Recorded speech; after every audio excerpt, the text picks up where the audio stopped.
I brought you the breaking news earlier in the program, about an hour or so ago now, that the Hamas political leader Ismail Haniyeh had been killed in Tehran. Now, the announcement was made by Iran's Revolutionary Guards, which said he'd been targeted in his residence along with an Iranian bodyguard. In fact, they say in a statement that, and I quote here, "a treacherous Zionist raid on his residence," end quote.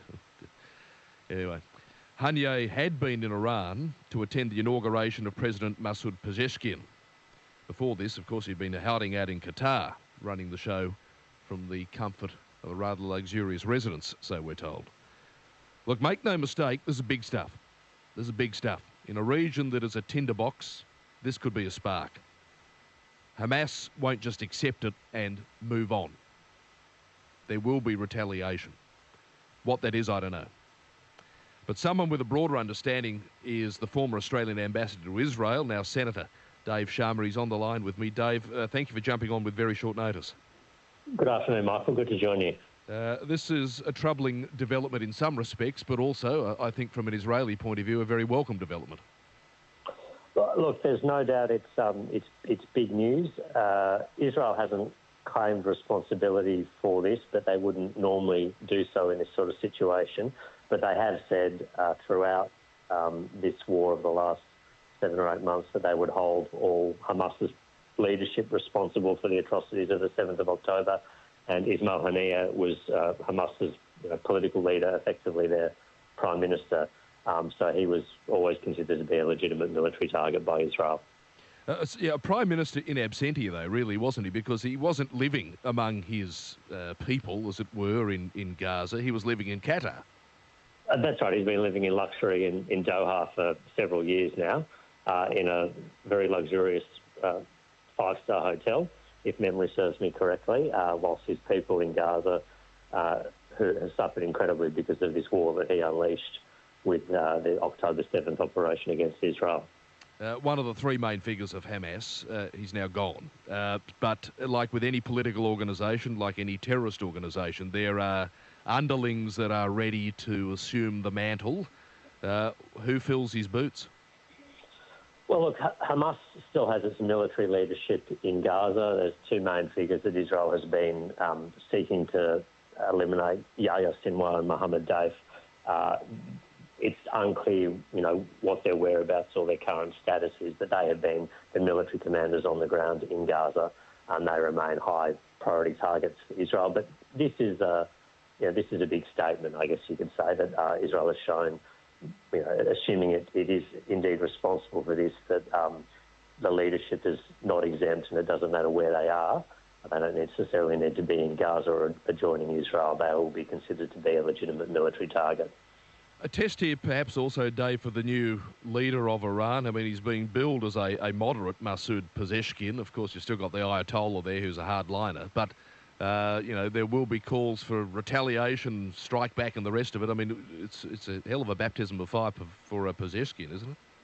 Oh, look, there will be calls for that. I mean, look, the new president in Iran has some power, but the real power lies with the supreme leader and the Iranian Revolutionary Guard Corps, or Iran's military. Now, I think they will see this as a humiliation. The fact that a guest in their country, who in fact was there for the inauguration of the new president, was killed whilst on their soil. They will obviously see that as a humiliation. And the question is, how will they choose to respond? You might recall Israel struck one of their senior military leaders in Damascus back in April, and Iran retaliated with, a flotilla really or an air flotilla of drones, cruise missiles, about 300 or so altogether that were fired at Israel a few weeks later. So the question, I guess, is, does Iran seek to retaliate directly against Israel? Do they seek to get one of their proxy groups in the region, such as Hezbollah in southern Lebanon or the Houthis in Yemen, to do so on their behalf? But I think they will be looking to